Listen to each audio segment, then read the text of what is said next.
Hey, it's Chronologically Gaming, the only channel that's perpetually retro because we're playing every video game in order of release, and they thought it couldn't be done. The ultimate arcade, console, computer, handheld, all under the same roof. Welcome everyone to May 1982, where we last played Power Path on the Atari home computer. And if you caught last episode, I couldn't remember the name of the game, very similar to this one. It was Stun Trap for the Atari home computer. Stun Trap pits one player against another shooter head-to-head, and when you can also change the walls, extending the walls, making it more dangerous for your opponent. But I consider Stun Trap a little bit better than Power Path. And also, another one that we played before was Pathfinder, and I couldn't think of the name that was played very similar, and that was Andromeda, which makes sense because it was by Solitaire Group, same developer, and pretty much used the same engine for Pathfinder. All right, and with that, after Power Path, let's press forward and see our next game. Now in May 1982, still on the Atari home computer, they just keep pumping out game after game. Here is Pushover. Let's check out Pushover for the Atari home computer.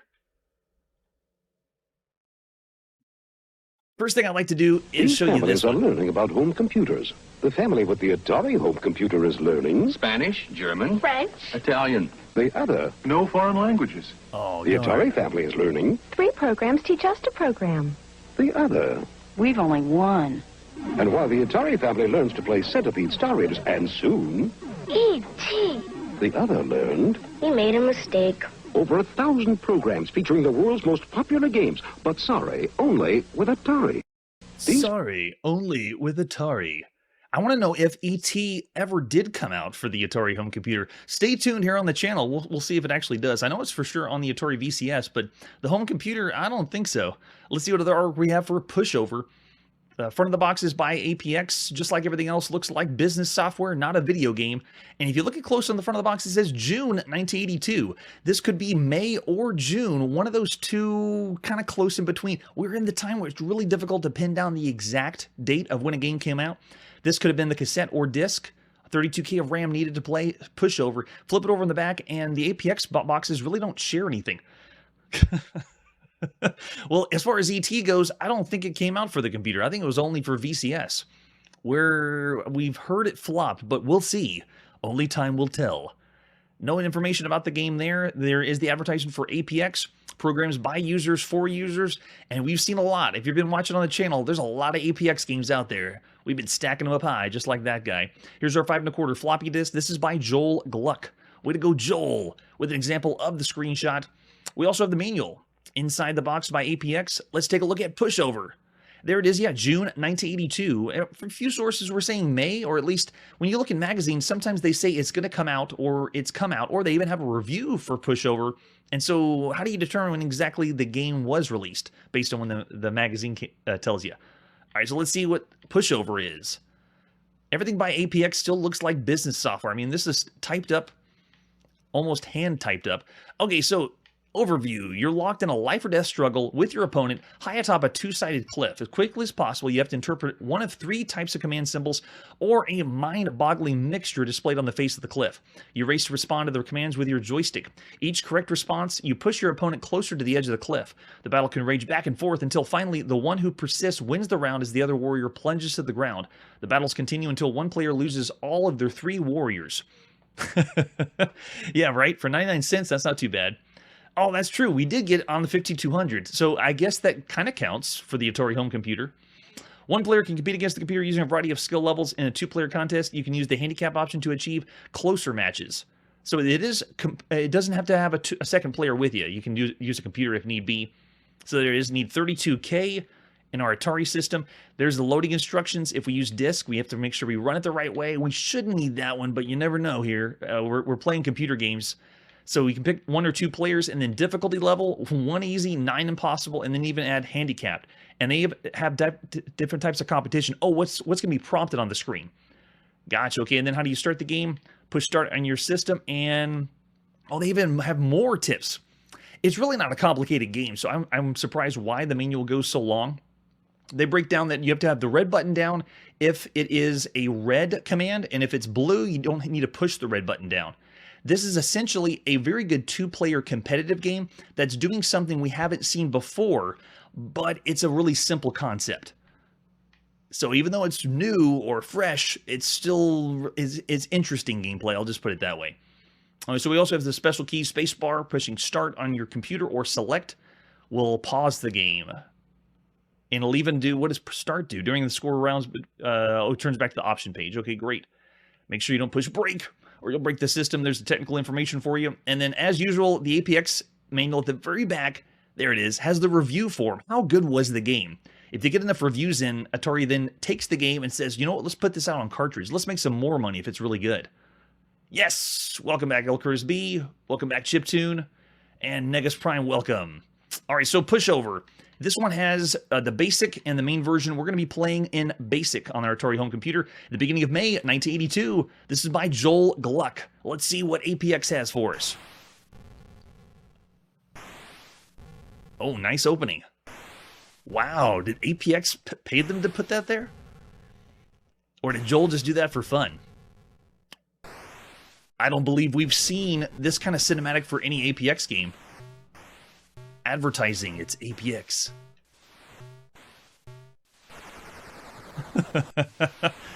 That's pretty fresh. We really get these a lot more on computer than console, where they explain and show the game. Welcome to Pushover. Type a digit to answer each question. Okay, so how many players do we want? We're going to start with a 2-player game, even though there's no 2-player here. And then advantage for left player or right player. And we're going to say neither. No one gets advantage or handicapped. And then what kind of competition do we want? Now, if you have arrows, this means that it's just going to show you which direction to move your joystick, and that's all you got to know. If you do numbers, you have to follow the numbers on that explains in the manual, which is one of the eight directions is a number. So you have 8 different numbers to choose from.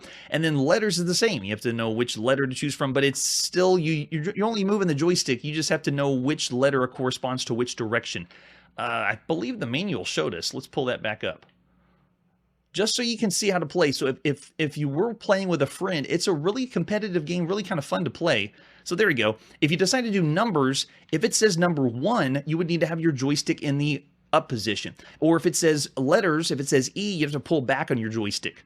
So that's what they're referring to when they say if you're going to do letters, numbers, or if you're going to mix it all up and make it crazy. And then they also have help. I don't understand. So if we did that and say help, you can say it's going to explain what we're talking about. And then whatever they pop on the screen, if it's red, you have to have the red VCS button held down. If it's blue, you don't need to have it held down. So want to continue, you can see they're explaining it, and they even have a diagram. Very helpful if you don't have the manual with you. Everyone loses the manual, so you got to have that. Okay, so which of the above we want to do? Let's do the simple way, just arrows, so you can understand which joystick way we're doing. And then type 1 to start and reach change options. Let's go. Time to play some Pushover. Player 1 jumps in. Player 2 jumps in. I do not have a guest with me today, so I'm playing with 2 joysticks at the same time. Oh, we bow like with sumo wrestling. Okay, go. Now here's the deal. The arrows at the bottom of the screen, whoever's the fastest to push. I'm playing as 1 player on the left side, so if I move my joystick without holding the button down, because it's not red, it will push the character away. If I follow my directions on the left side, you can see I'm just using the joystick, holding the red button down and pushing. And if I follow the commands quick enough, or faster than my opponent, it shoves them to the other side. So it's kind of a version of tug of war, in a sense. If you have 2 people here, then you're going to be competing to go back and forth, and it's not waiting for your response. It's just look at the symbol that's on the screen and then go quick. So it's a knee-jerk reaction with your joystick, trying to get as many commands as you can to push the other player to the other side. So if you have 2 players, it's pretty intense, action-packed. The characters are moving left and right. Who can be knocked off the side? That's true. If we were going to classify this today, it'd be a quick-time event game. That's basically what it is. All right, so hold triggers to start. Remaining. Okay, so this is looking for the other trigger, right? Yeah, so both players have to be ready. I had to push both buttons on player 1 and player 2. The concept's a great idea. We haven't seen anything like this. It's going to be really easy. I'll do it as second player. You can see the second player push them off the side. And you can also complicate it, making numbers or letters for the directions. So this is me as the player on the right side, following all the directions as quick as I can. And all you do is move the joystick in the right spot. For 2 players, though, I would say this would be pretty cool to play. In 1982, this would be a lot of fun. and they mix it up, having to push the button down and whether or not, okay, what is this, 2 men remaining? Okay, yeah, so it keeps going back and forth until there's a victor. Now, it doesn't have to be 2 people, though. So if we wanted to push start, I believe it was start or option once I go in the game. There you go. Goes back to the beginning, and you can go 1 player. So I'm going to reset it and show you how to play against the computer. I'm going to do easy level. You can go pretty crazy, though. We'll do the same thing, just arrows, and starting with computer opponent. The easy computer opponent.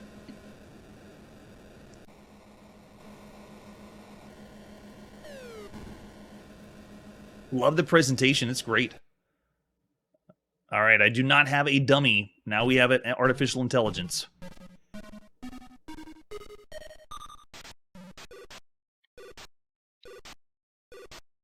All right, doing pretty good. Oh, he got one on me. So if you're, I'm trying to go as quick as I can, but as soon as he gets one in, he pushes me to the side. Yeah, there we go. And obviously you go to higher and higher difficulties. If you go to impossible, it's pretty much you have to have everything perfect. If you don't hit the command perfectly, then you're just going to be slammed into the other side. All right, so the very aptly named Pushover is a awesome concept.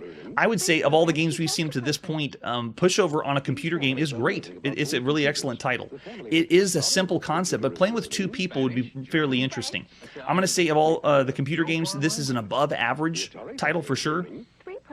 Yeah, everything's random. So whenever they change the direction of the joystick or where it's supposed to go, it's completely random. And you have to make sure you match that. So you have to be ready on point to move the joystick in the right way. All right, so I'm going to go, because it is just 2-player competitive and you can play against the computer, the presentation is pretty good, but I'm still going to go 3.5 stars. It's a great idea, but it doesn't have too much content. It's just that one concept is pretty good. Yeah, and the presentation's great. And you bow, yeah, like Mortal Kombat. You got special moves going on or something. Good point. All right, so that's Pushover. After that, let's see where we're going now. Our next game is on the IBM personal computer. This is the Queen of Hearts maze game. Now, we say MS-DOS in the top screen, top left of the screen, but honestly, this could be PC booter, this could be PC compatibles. There's a lot of different systems that can play this, and we're going to have even more later, like when Tandy's introduced, and then the custom-built systems. All this is going to be under the umbrella of MS-DOS. And this is the Queen of Hearts maze game. Let's take a look at the Queen of Hearts maze game. Another one that doesn't have any box, just a few screenshots. Let's pop in and play the Queen of Hearts maze game in the beginning of May 1982. Are we using a color monitor? Yes, we are. We shelled out the color monitor. Do we want to play keyboard or joystick? That's pretty rare to have joystick programmed in on the IBM. So I'm going to go with joystick since we can. There we go. And we want music? Yes, we want to hear that beeper music. What level of difficulty? 1 is the hardest, so ace is the hardest, king, queen, jack. I'm going to go jack. I think it's speed is how we're going to work this out. There it is. Bring on the music. Queen of Hearts isn't playing a full deck. Find the 4 missing cards while avoiding the crazy card charts. We are the ace. Oh, represented again by ASCII characters on the IBM. So there I am as the pink smiley face. Same characters we saw in a few other ones in the last episode. Pac-Gal and the Pac-Man style game. And it's the same idea. We're playing a Pac-Man variant here. Picking up the musical notes. And I believe I need to get all of the suits. So I'm going to go and get heart. With music. Oh, and then we go for the diamond. Okay, so it is Pac-Man. The power-ups are in the corners, but it is giving you a different objective to go find the other symbols of for cards. It doesn't look good, though. So I'm wondering if my objective is to clear out all the dots or just pick up all the set. I'm going to go and get the club over here. Oh, man, that beeper sounds really nice. And last one, grabbing the spade if they don't get me first. So does that end the maze? Yeah, it does. So you don't have to pick up all the dots. A variation of Pac-Man once again. Yeah, and there's lots of different versions. So that's a good point, Elkers, because the system that you're seeing now, depending on what monitor you have or what hardware that you have at the time, this could look and sound slightly different. And we're going to see that with lots of other computers. So if you see the game and you're like, that didn't sound or look exactly the way that I remember, well, because there's just so many variations that could be out there. It's going to be really fun later, though, whenever we get different sound cards that come in and video cards, because what we're going to do is when we boot up the game, we're going to showcase the different ways it can look and sound, at least what was available at the time. All right, so I don't need to get any of these dots. What am I picking up dots for? Just go and get the symbols. Oh, but it's cleared out all the power-ups. This new level didn't reset any... Oh, yeah, I'm just totally trapped. No way. All right, that's pretty good. I'd say of the games we played, it's better than the Pac-Man. At least it moves a little bit better, but it's still using ASCII characters. I'd say of all the games you could play on a home computer, it's an average title. 3 stars for the Queen of Hearts Maze game. As usual, anyone here for the live show, throw out those ratings on our 5-star rating scale. What would you give it? You got to be a 1982, though. Join me in 1982. I say perfectly average, the Queen of Hearts Maze game. And with that, let's press forward and see our next game. We're now on the Apple II, and this is Rescue Fido. That's right, Rescue Fido.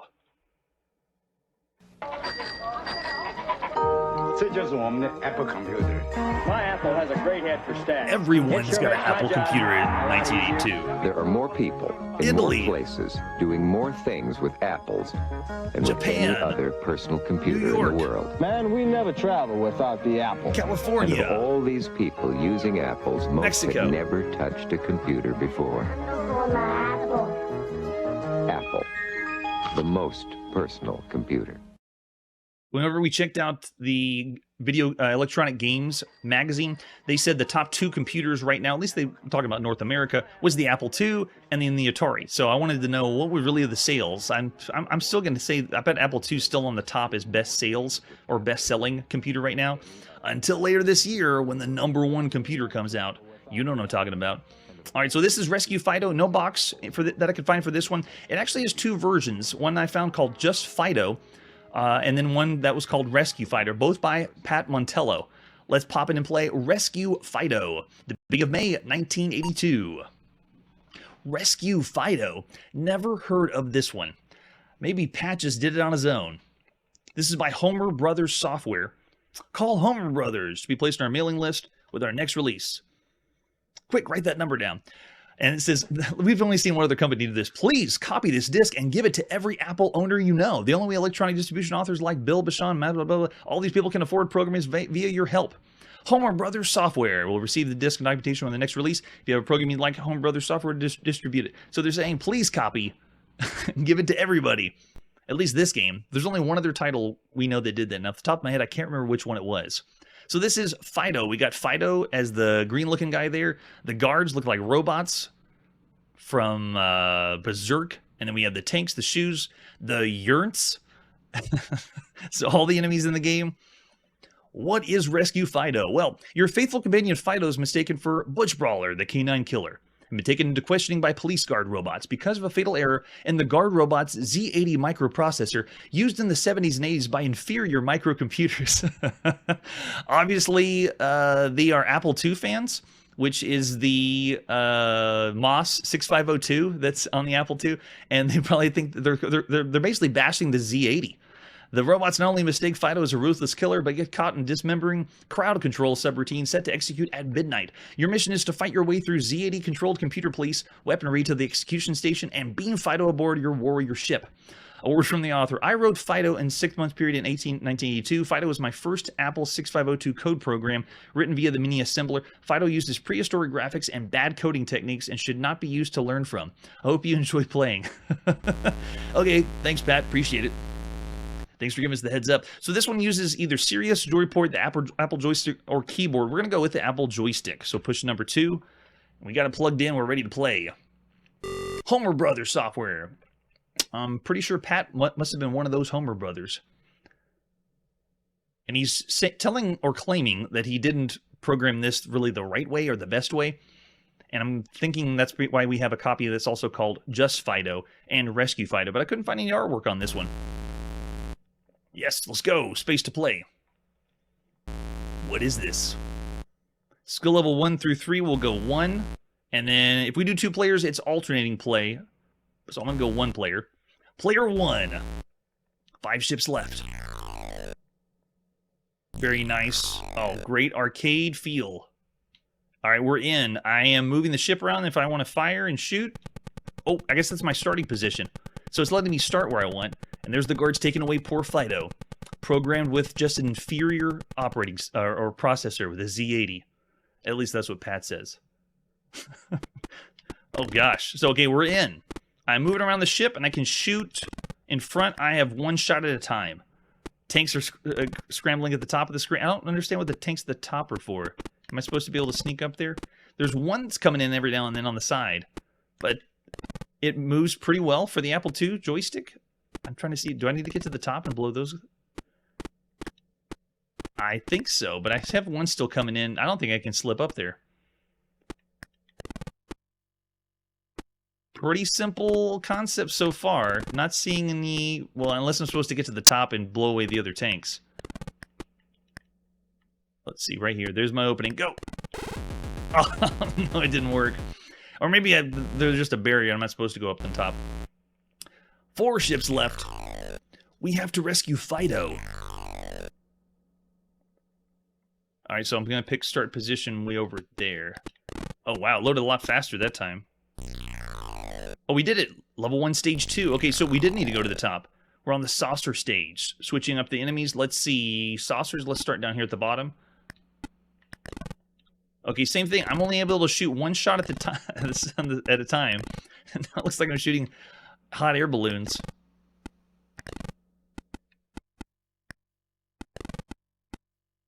But a pretty okay title for the time. This would be kind of a time waster for the Apple II, at least what I can see so far. It seems like a developer just was having some fun programming the game, but not anything that I would say is particularly impressive. You see the play control is very, very slow. It is interesting they're giving me the option to start where I want, though, before beginning. And there we go, back on the saucers, and then I think we only have one more screen. That's what is described on the instructions. And where is Fido? Do I get to shoot the guards in the last phase? And I can only shoot one way, so a very bizarre shoot 'em up. It's not scrolling the screen, it's fixed, but this is it.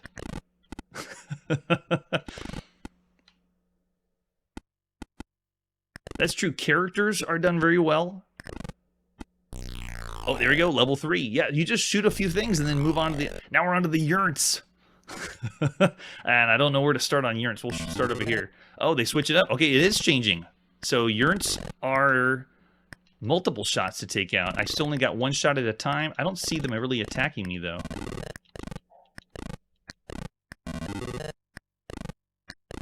I don't... It feels like I'm playing a game that's not finished. Like they need to do more for the title because I feel like I'm hacking the game and doing what I'm not supposed to do.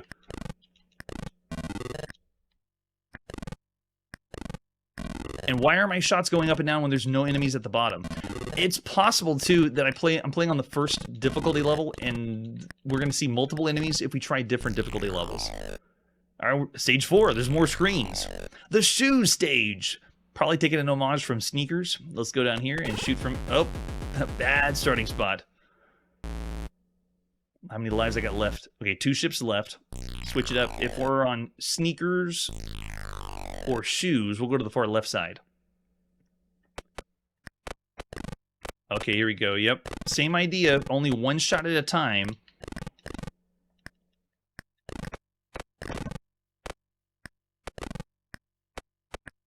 I do like the humor when we play games where the person that writes the game has a good sense of humor. That's always fun. Like making fun of the inferiority of the Z80 chip compared to the 6502. That's hilarious. Now, again, I don't know what's qualifying to go to the next round except just survive. Shoot a few enemies up, and then you go on to the next stage. Oh, here we go. Made stage 5. The bonus twits. And it's changing up the levels at least a little bit. Oh gosh, it's slow. Whoa, way slow. Oh no, something is so wrong. Oh my gosh.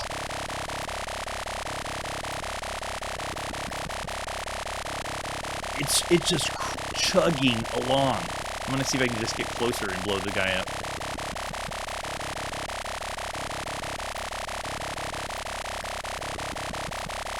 And it has to wait for the shot to go to the bottom. Gosh.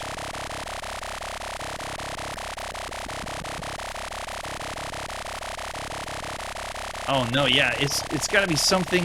Well, he did say, yeah, it has to be, right? Now I'm curious to know if Fido would run better than this one, but we have to give the developer credit. He said, don't take this game as one of the best programmed games, and there you go, it makes sense. So whether or not that it was the intention, or obviously the emulation to play Rescue Fido, I'd still say because of the presentation of the game and how it is switching things up, it's still around the average range. Because of our experience though, I'm going to go 2.5 stars for Rescue Fido. It has potential. It feels like an unfinished game, but I'm not going to call it bad. Yeah. So Chiptune's still saying 2.5. Yeah, that's true. Yeah, it has the premise that this is going to be something good or fun for 1982. So that's why I say around the average range. Very curious. So there's Rescue Fido, and with that, let's press forward and see our next game. We're going to Europe on the Commodore VIC-20. This is Rox III.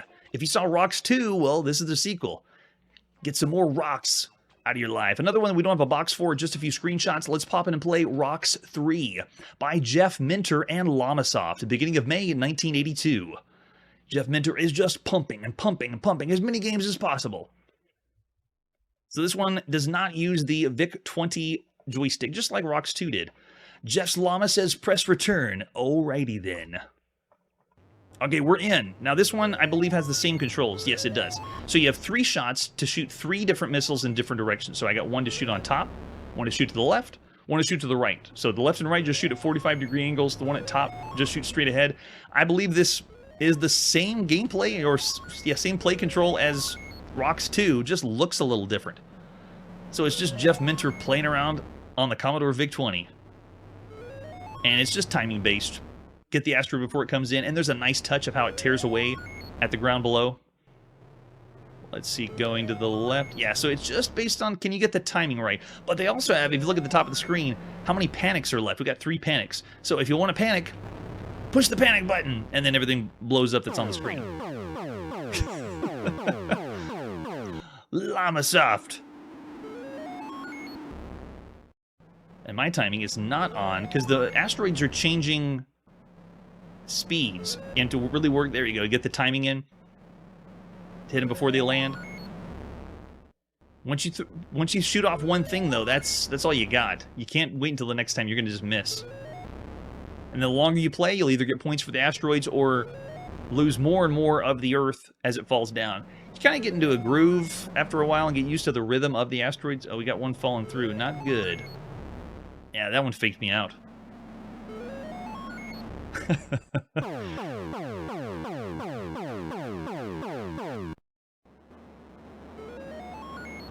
And we got more panic to use. Go, panic button now! And apologize again for the flashing. If you are... Oh, they got me. If you are sensitive to that, please close one eye for the flashing. But honestly, if you are sensitive to flashing, I wouldn't be watching games from 1982, because there's a lot of this. A lot of that happened. Okay, so the llama says press return. We are not pressing the return because we game over. But there you go. It's Rox III. I'd say of all the games we've seen to this point, Rox III is still around the same range as what we saw with Rox II. Same idea. It's around the average range. Now, the gameplay itself is you don't even get to move. You have to push the buttons in the right timing. And so I'm going to say, because of that, the gameplay is limited. I'm going to say 2.5 stars. Still a subpar title for everything else we played up to this point. Graphically, it's all right for the VIC-20, but, you know, no scrolling. We've seen the VIC-20 do a lot more than this. An actual rock, yeah. I don't know about this one. There could be so many things in the box, and I wish we could find everything. But just to get to play the game is a treat. Sometimes we're not even able to get the games that are lost forever. All right, and with that, that's Rox III. Let's see what our next game is. From one computer in England to another, let's see the ZX81 Rubik's Cube Simulator. If you said, I wanted to play a Rubik's Cube Simulator, but all I got is the ZX81, what do I do? Well, here you go. The best part was the flashing. You need to watch this show more often. We see that a lot. So Rubik's Cube Simulator has no box again. Just a few screenshots. Let's pop in the cassette and play Rubik's Cube Simulator by Mike Lee. Way to go, Mike. The beginning of May 1982. We boot it up and it just says Cube. And I go to a few sites in England to try to get as much artwork as we can from databases, and every now and then they have something to show, but this one does not. Do we want to mix cube? Yes. I'm a little scared though. Do you want to mix cube to have a position type? Do you still want to mix cube? They're kind of warning us, because get ready. This is what the game looks like. Rubik's Cube is the faces front, back, up, and down, and you input the upper face and move the Rubik's Cube this way. So very, very cumbersome. Still using the graphics seen familiar on the ZX81. Do you really want to play a Rubik's Cube game? Then this is the one. The only one we've seen on the ZX81, but that's all I was going to show. We're not actually going to solve a Rubik's Cube here on the channel. Buy a Rubik's Cube, put it in your hands. The novelty to play on the ZX81, though, I'm going to say bad. First of all, why play a Rubik's Cube video game if you're that into Rubik's Cubes? I can understand if you are. But on the ZX81, there's better ways to play home computer Rubik's Cube variants. And yes, and it's black and white. So because of that, I'm going to go down here in the 1 range and say you are broken. It is a noble effort to try to get a Rubik's Cube game on the ZX81, and if that's all you got, then go for it. But we played a lot of computer games here, and this one does not cut it. All right, and with that, let's press forward and see our next game. We're back on the Apple II. This is S.A.G.A. number 2, Pirate Adventure. Scott Adams is back again, remaking his original games. If you listen in the background, we have the Votrax sound. This one is another one that you could have it sound like Stephen Hawking, actually, at the time. Here we go. That's what it sounded like. Now you and Stephen Hawking can have an adventure together.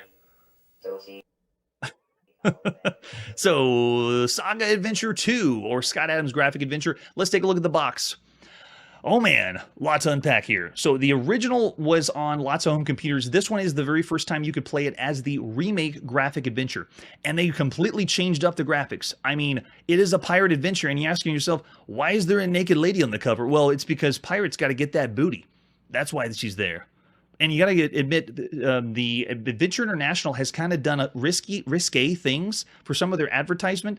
And we've seen that for computers too. There's really not a lot of censorship that they do on the side, but I mean, these are made for kids, and kids do play this, but I don't know how many parents are going to buy Pirate Adventure with that on the cover. And we flip it over the back, and it's just like every other game by Adventure International. It tells you about how the game is run. There we go. Suggested age group 12 to adult. Oh, okay, I guess if they say 12, maybe. Yes, that's right. I knew you were going to chime in on those. All right, so Pirate Adventure, yo-ho-ho, and a bottle of rum. You meet up with a pirate and his Daffy Bird, along with many strange sights as you attempt to go from your London flat to Treasure Island. Wait, Daffy Bird? I'm guessing they're reading real bird, like a pirate bird. And then they give you an overview of the story on the back, as we did before. This one has a few other features. You can see on the left, it has now the Votrax voice synthesizer, so the game can talk to you if you have the hardware. And there's the 5 1/4 floppy disk for S.A.G.A. number 2, a Pirate Adventure. An example of the screenshot.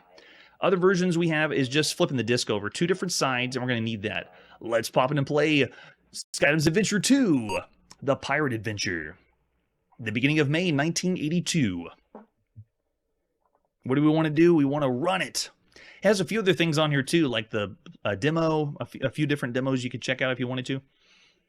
And as usual, just like we had with Adventureland when they remade that one, you can see the open letter by Scott Adams if you want to. But no, we're not going to do that. We're going to hit Z. We're skipping. But there he is. We still get to get a picture of him. I'm going to fast forward this part.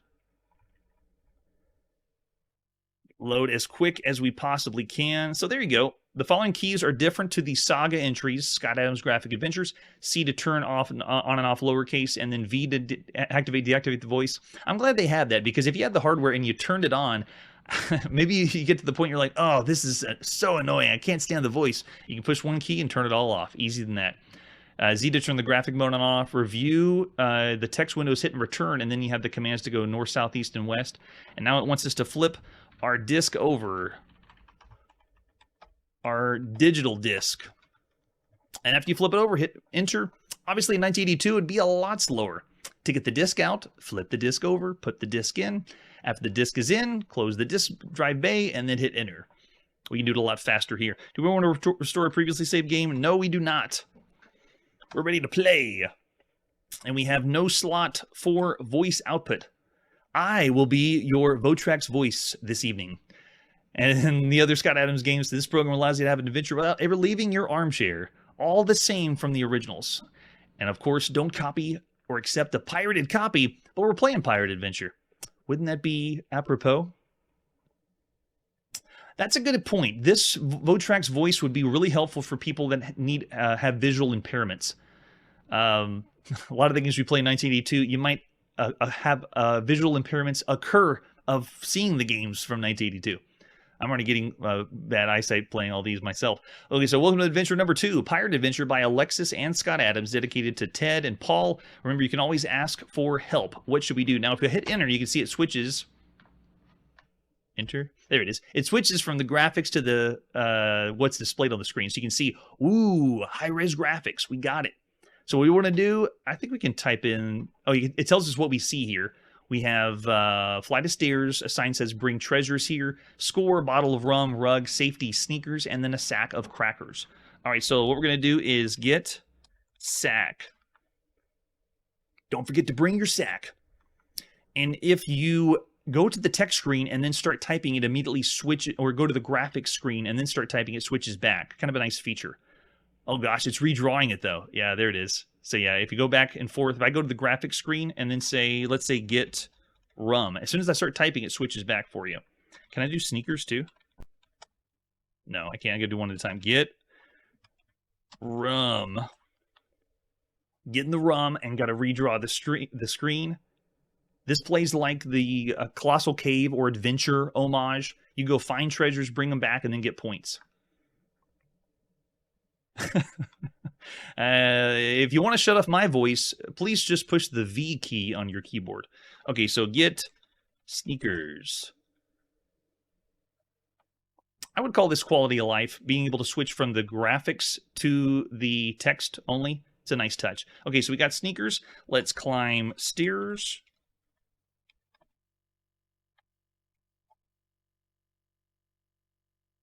Now that we've played so many adventure games, I'm following walkthroughs because I've learned my lesson back in 1980 and 1981.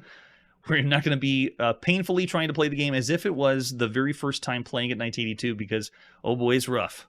All right, so we're going to climb stairs. Let's see what we got here. What do we got? What do we got?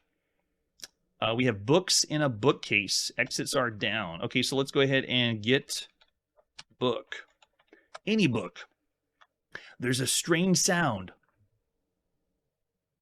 Well, I turned off voice. I didn't turn off sounds. Oh, cool. It caused a secret passage to appear. Okay, so let's read the book. Now that we can see the secret passage, it makes more sense. It says, yo-ho, and a message. Long John Silver left 2 treasures on Treasure Island. And that would be the quest. That's the whole game.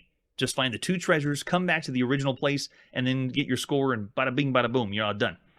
Okay, so after we read the book, don't forget your code, and now we go through the passage. The secret passage. Very nice. All right, so does it describe this area? No, just a secret passageway. Okay, great. And then after we do that, let's go east, which is just continuing down the corridor. They have to write the word sunlight. For the visually impaired, what are those things on the ground? See how it's slowly drawing everything in? Love it. So we got a musty attic, and we have a pirate duffel bag, unlit torch, rum bottle smashed to pieces, and a sign opposite of light is unlit. Oh, okay, so that is not sunlight. It's an actual sign on the wall. All right, so after that, we're going to open the bag. Something falls out of the bag. Oh, show us. Show us what it is. Oh, it doesn't show too much. All right, and then get matches. Those little things in the bottom left are matches. And got them. Okay, great. Draw it back. That on the left side is a torch. If you don't know for sure, you can check the text. But trust me, it's a torch. I know at this time, whenever I play adventure games that were graphic, that I would have to guess, what is that pixel that they're having? And so it's really helpful when you can say look at ground or look at wall, so it tells you what it is. All right, so after that, let's go west. Out of the secret passage. And west again. Redrawing every time, not too shabby. And waiting for the text parser. Yep, draw it in, get the passage there, nice. Then go window. Go, window. Oh gosh. Looking down from the top, scary. All right, so, and then say, yo ho. Everything spins around and suddenly I'm elsewhere. We use the code from the book, and it sends us swirling and swirling. Oh yeah, show off those colors on the Apple II.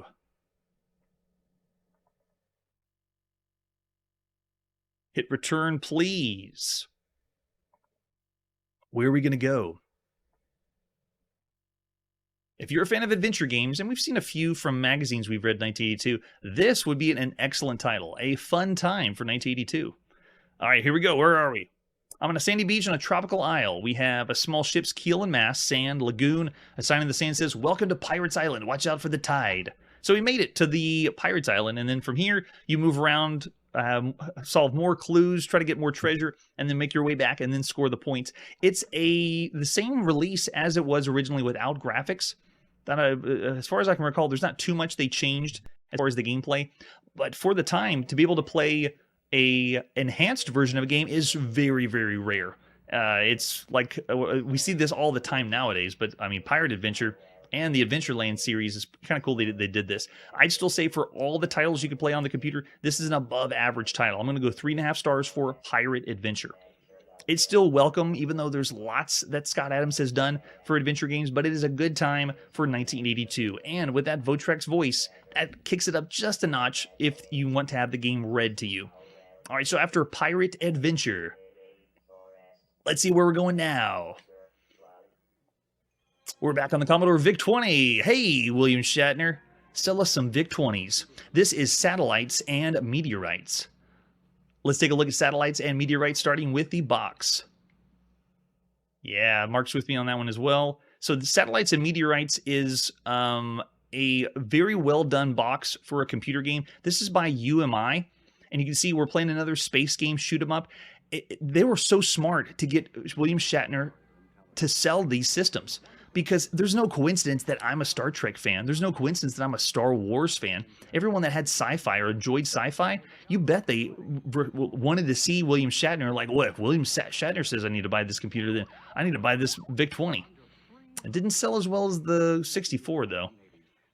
All right, so do we get both sides? Oh, we do. Nice. Okay, so hordes of meteorites and satellites lace the sky. As you fly through and try and shoot down as many as you can, each satellite has its own special characteristics that you must deal as you approach. When the black hole appears, sucking everything into an abyss, you must break free of its grasp to continue your quest. To do so will take every bit of skill and cunning you can muster. What other artwork do we have for Satellites and Meteorites? Very generic style of name for the game. There's the cartridge we're going to pop in by Roger Merritt. That's right, cartridge into your VIC-20.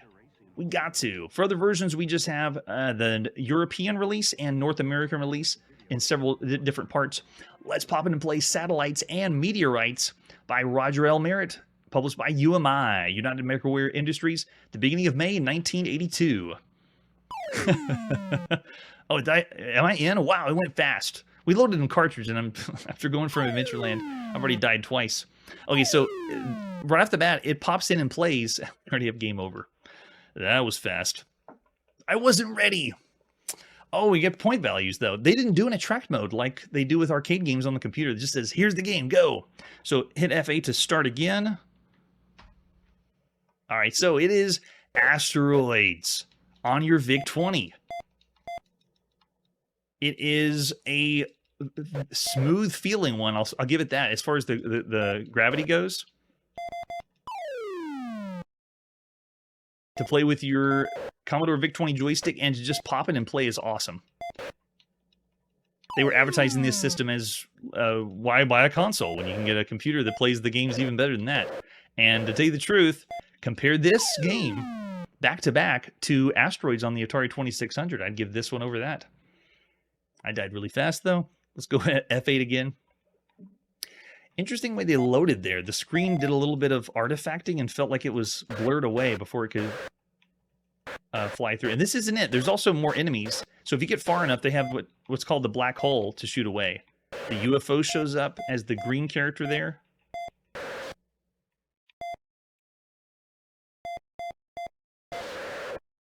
Not as much shrapnel for Asteroids, but plays well. Gravity feels really good on the VIC-20. I'd say the gravity even feels better programmed than Omega Race.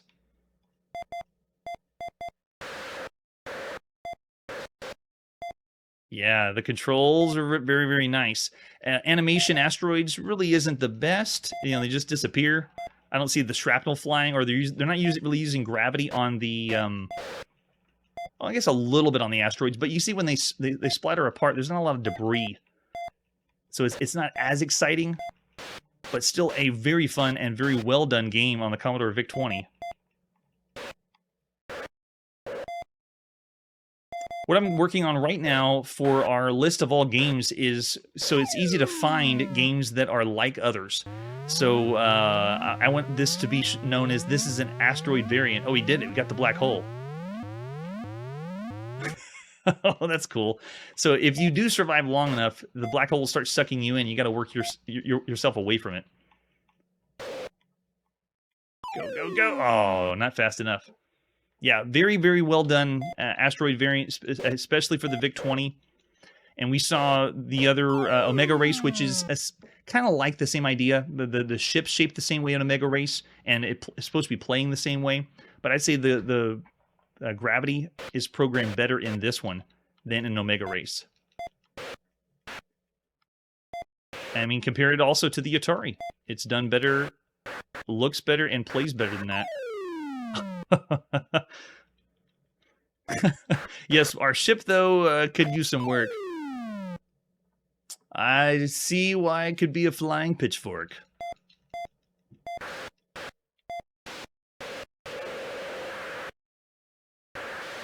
Oh, yeah, hear that? I'm just drifting through space, screeching away. Love it.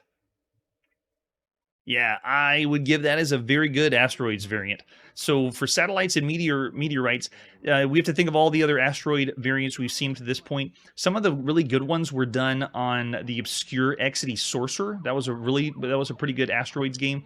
And then we've seen others on home computers that kind of mimic what the arcade had, the wireframe vector graphics. This one kind of does its own thing. Looks really nice color-wise.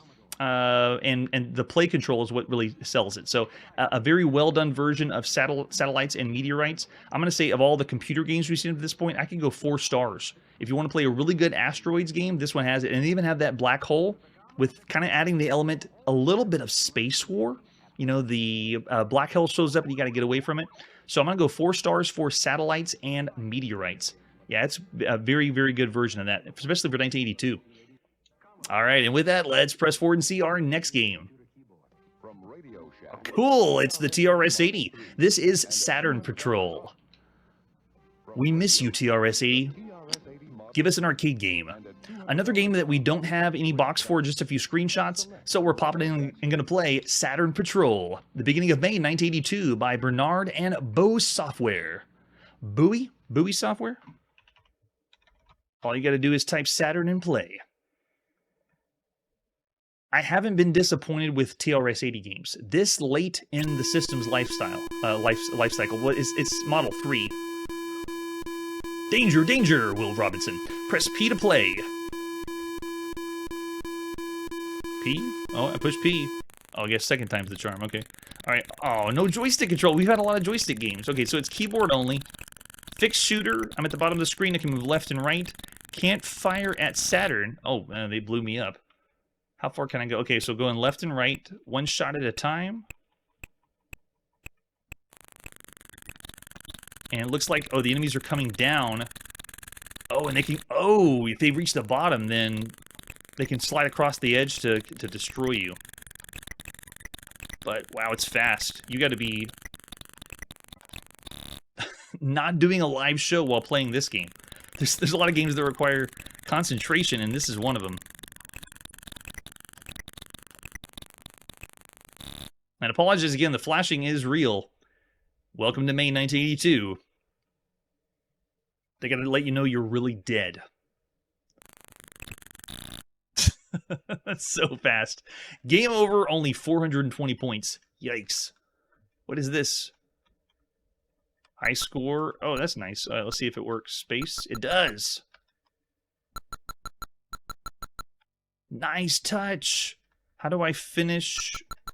Oh, do I do more than initials?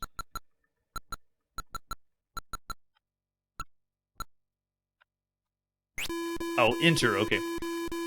That submits the high score.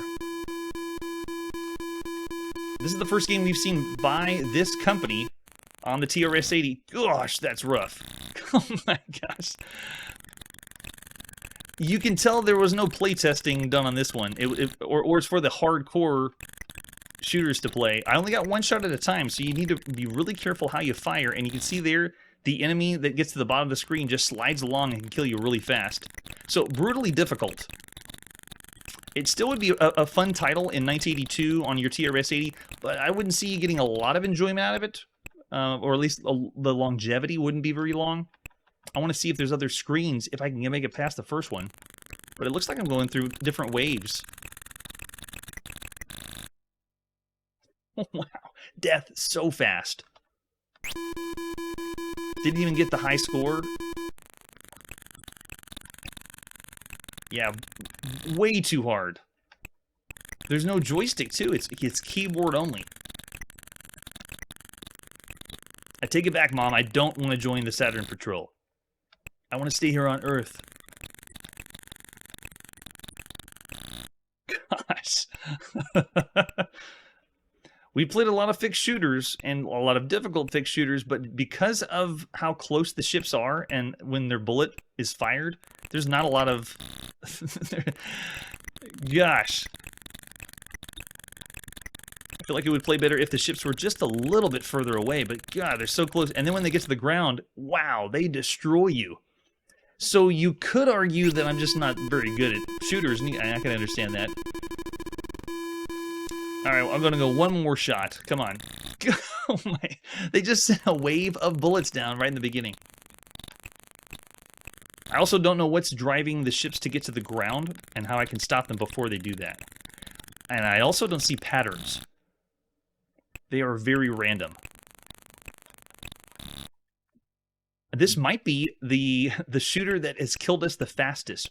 We die a lot here, specifically in role-playing games, but this might be the fastest death of any shooter we've ever played. Yes. Kaizo Space Invaders. It's because you're so close to the ships.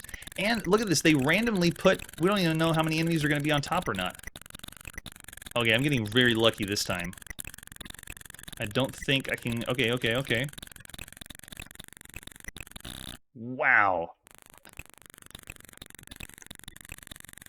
This is the game that will have your mom cheering if you can get past the first stage. Alright, so I just want to check to make sure... You have a vessel on the bottom of the screen that can move laterally, fire vertically upwards. Alien vessels arrive from Saturn. Yeah, of course they do. An attempt to destroy the player. You have a shield that can activate once per life. Prevents alien spaceships from approaching.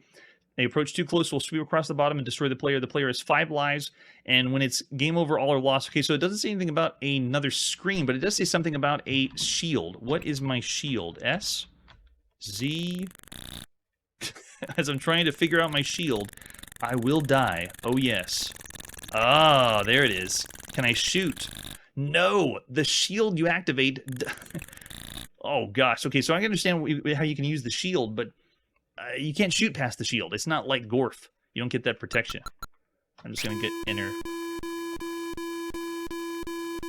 Yeah, Saturn Patrol is rough.